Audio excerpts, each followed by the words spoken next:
Being asked to speak on a panel at an event, take part in a panel session, is a great opportunity to get your points of view across to a larger audience, but it can also be a little bit nerve-wracking because while it's always nice to be asked to do these things, speaking in public with strangers watching you isn't that easy. So here are my suggestions to rock your next panel appearance. Number one, remember that preparation is absolutely essential. You want to understand who your audience is and what their level of knowledge is of the subject that you're going to be talking about. It's also good to know who the other panelists are and what perspective they bring to the table.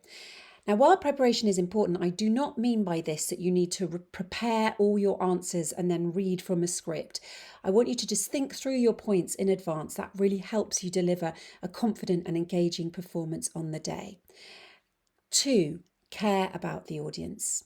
Relatability is what you're looking for here. You want to share something that they can connect with. You want to be providing the context and the opinions through the captivating stories and anecdotes that you have that will add colour and meaning to what you're saying. 3, understand your specific role. Why were you invited? Is it because you're an expert, you have a specific job, or you're presenting an unusual idea? You need to clarify your role, what's expected and why you've been invited, and tailor your answers accordingly.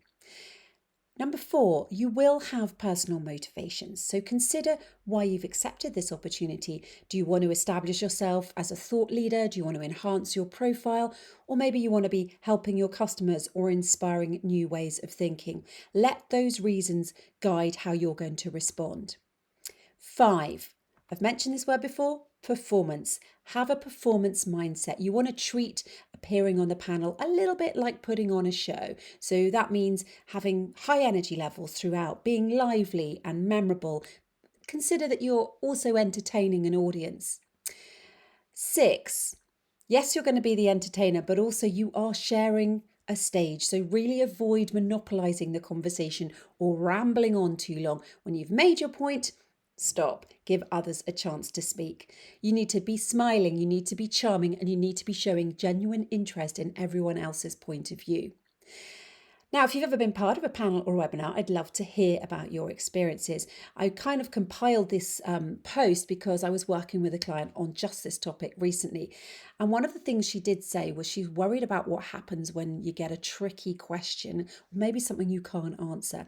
So if you have researched your fellow panelists beforehand, remember that was one of my tips, it means that if you can't answer a question, you'll know exactly who can provide the valuable response and you can gracefully redirect it to them instead. It's all about teamwork and collaboration. You are all of you trying to make sure that the audience enjoys the panel session and gets maximum value from it.